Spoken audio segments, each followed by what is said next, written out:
Bethany, welcome to today's video. So today we're going to be answering all of your Plum Paper questions in the next few minutes here. I'm just going to kind of rapid fire go through them, and then also at the end I'll talk about the whole how Plum Paper does their referrals, so you can refer a friend, so that not only can you get 10% off, but also how once you start with Plum Paper you can also get some bonuses from friends as well. And I will disclaimer, I won't be able to answer all of them.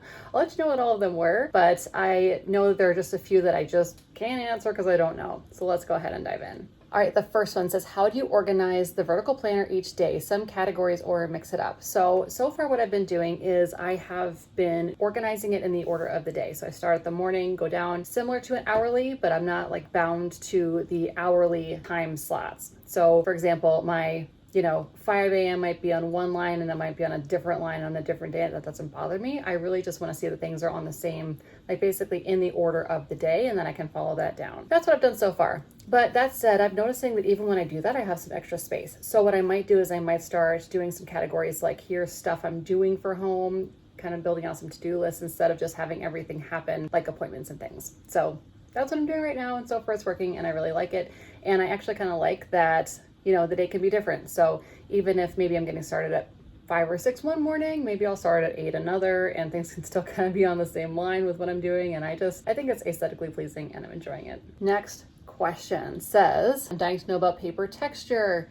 Mine should arrive within the week. Yay, so excited for you. So I hope you love your planner. I really like the texture of the Plum Paper. It is extremely smooth, like buttery smooth. I've heard people call it that, but it's just really smooth to touch. There's not a whole lot of texture going on there, but I enjoy that. What I really like about the Plum Paper is that as I'm writing on it, and I use a Papermate Inkjoy. I'm like, what do I use? What's that pen? A Papermate Inkjoy in the 0.7, and it just it glides so nicely, and within a couple seconds it's all absorbed. It doesn't smear. If you try to smear it, you can. Within a couple seconds it will. What I've heard is there is a coating on it. Someone put that as a comment on another video of mine. I really appreciate that. So I guess there's some kind of a coating on it that makes it super smooth. So because of that, it can smear if you try with several kinds of pens, but I don't mind it. Like I said, I think it's really nice. All right, so let's see. The next one is, I need planner shops that make stickers for the Plum Paper Daily. Any suggestions? Yes. So I just ordered some stickers from Alexander Nicole Plans that are for the Daily Plum Paper. Those are looking really good. I'm very excited about that. I also have some stickers on the way from Orange Umbrella Co. for the Daily that are also specifically for the Plum Paper, so I'm excited about those too. As far as just general stickers that fit the Plum Paper, Ever Changing Plans on Etsy. That's where I get a lot of my functional stickers for the weekly view, so those have been great as well. But those are at least a couple shops that are starting to make stickers for the Plum Paper. I've also heard rumors and whisperings that several more will be making stickers as well. And of course, I'll continue to showcase those on my channel and give you tips and recommendations. Next question is, any other pens that can be used on the dashboard tab other than Sharpie? I don't know. That's a good question. It's one that I don't know the answer to. I've been using a fine point Sharpie marker. So not the Sharpie pens, but the Sharpie marker, and it works great. I really like a thicker look anyway, and that kind of gives, thick for a pen look. It's fine for a Sharpie, but it's thick for a pen in my opinion. But I really enjoy it, and that's what I've been using. So that said, if you have any pen suggestions that you'd like me to try, let me know. Next question, is it predetermined whether the add-ons are dispersed or not? That's an awesome question. So how the add-ons work is some add-ons are available in both dispersed, or you can have them just at the back of your planner in one basically set, kind of as an additional mini planner kind of at the back of your planner. And others, they are dispersed, so they're after every month they'll put those pages in. So the fitness one is a good example. I think that's one that you can get either at the back of your planner altogether, or you can get them dispersed. That said, there are some that you can only get at the end of the month, and I think there are also some that you can only get dispersed. So it really depends on the add-on. The one that I got that you could only get as an add-on at the end of the book was the meal planning. Like that one I couldn't get as dispersed pages. It's been working out great, but I think I would have preferred it if it was dispersed. All right, next question is, what pens work best and do not smear? That is a fantastic question. I guess it depends your level of problem with them smearing, right? So like I said, I haven't had any issues with any pens that I've wrote on my planner and then I come back, a few minutes later and they smear. Like I really just haven't had that issue with it. That said, I would love to try some other pens. I kind of just find a pen I like and I stick with that. So I've been attached to my ink tray for a while now. I haven't tried a lot of pens. I'm just going to be honest with you. So that said, if you'd like me to do some crazy, big old pen test on the Plum Paper, let me know which pens you'd like me to try, because I think that'd be a pretty cool video too. So I'm pretty much the kind of person where I find something I like and I stick with it until something sparks and kind of prompts me to try something else. So I've been really enjoying the pen I have, and I just hadn't thought about trying any others. That's kind of what I have. I have another couple pens that are much finer point, but I just don't use them because I don't really like them as much anymore. So if you have, like I said, anything that you'd like to see, any pens you'd like to see in the Plum Paper, let me know and we'll do another video. Okay, let's see. Next question, more on the paper. And this one is more on, is it thin and easy to see through? So I'm gonna say yes and no. You can definitely see through it if you try. And even when you're writing, it is possible to see the ink that you put on one page to the other. That said, it's not to a level where it bothers me. So if you're someone who that would really bother you, might not be the paper for you.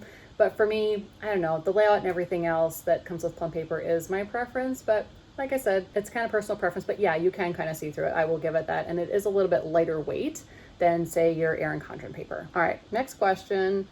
This one I like. So how are you liking the planner so far? Is it a planner you would recommend? Yeah, like I love it. I recommend it to so many people and I will continue to do so. I really like it. Like just the fact that it's so customizable, and honestly, it's really affordable and I got it really fast. So all those things I really, really enjoy. Just to give you, some context, I pay less for this planner than my Erin Condren, and that is, even with add-ons that I put into it. And then also I got the expedited shipping that you can do with Plum Paper, and I got my planner in 8 days. So yeah. Okay, so another one about sticker kits. We already talked about that. Sticker kits. That one's a great question. So I will link all the shops I mentioned in the description below so that you can check those out on Etsy. So do you have any regrets in what and how you ordered? That's a really cool question. Gosh, I don't think regrets. Like I'm really enjoying the planner I have, but if I were to order it again now, like I have a setup that I really like in my daily, so I think I probably would take the plunge and get everything labeled the way I want to, so that those days when I'm not doing stickers, it's already written there and it's all customized to what I'm using it for.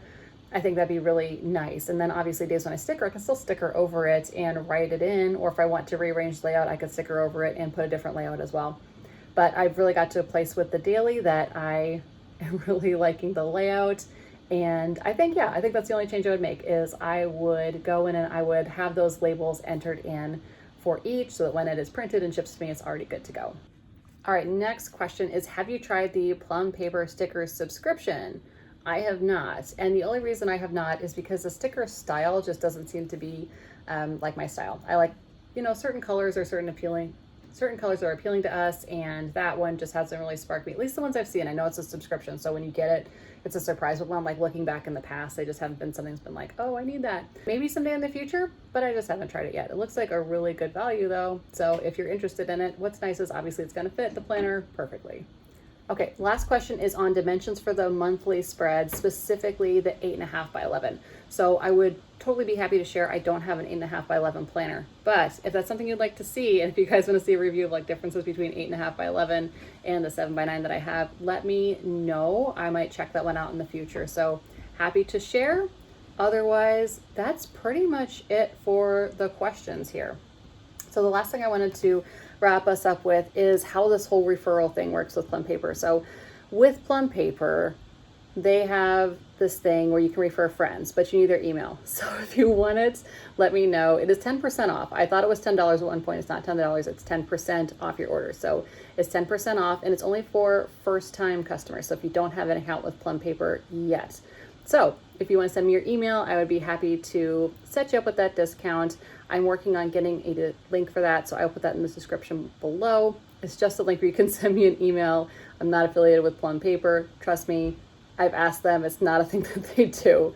So check that out. But again, we just need your email, so it'd be that link, or it would be DMing me on Instagram. Be happy to get that over to you. That said, like I said, it's for everybody. It's not like a affiliate program or anything like that. So once you start with Plum Paper, if you have friends that you want to refer as well, when you send them that 10% off, then you also get $10 to spend at Plum Paper yourself as well. but there's a pretty tight timeline. I think it's like 30 or 60 days or something. I'll look it up, but it's a short timeline, so you've got to want a planner and use it on some accessories or something. But it's a pretty cool deal. So if you're interested in that, check it out. Otherwise, that is all I have for today. Thank you so much for joining me. This is a really fun video and something different to put together today. If you have any other questions about Plum Paper, feel free to put them down below in the comments. Yeah, thanks guys, and we will chat soon. Bye.